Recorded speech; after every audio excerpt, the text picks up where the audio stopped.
পশ্চিমবঙ্গ বিধানসভার গেটে বিজেপি বিধায়কদের গাড়ি চেকিং এবং মুখ্যমন্ত্রীর গাড়ি চেকিং না হওয়া নিয়ে সম্প্রতি প্রশ্ন তুলেছেন বিজেপি বিধায়িকা অগ্নিমিত্রা পাল। তার অভিযোগ, শুধুমাত্র বিজেপি বিধায়কদের গাড়ি তল্লাশি করা হচ্ছে এবং শাসক দলের বিধায়ক বা মুখ্যমন্ত্রীর গাড়িতে তল্লাশি চালানো হচ্ছে না।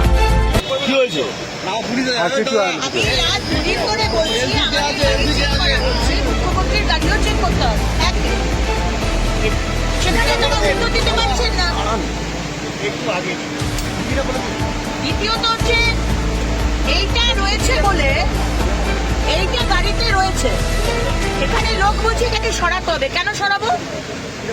বড় বড় টিএমসি এমএলএদের গাড়ির পিছনে যখন মমতা ব্যানার্জি এগিয়ে বাংলা তৃণমূল কংগ্রেস লেখা ছবি দেওয়া গাড়ি যাচ্ছে, তখন সেগুলোকে তো বলছেন না গাড়ি ঢুকবে না।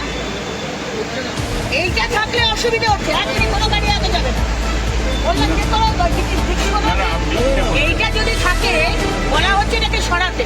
কেন কেন সরাতে হবে? ওই গেটটার নাম তাহলে লিখে দেন মমতা গেট বলে,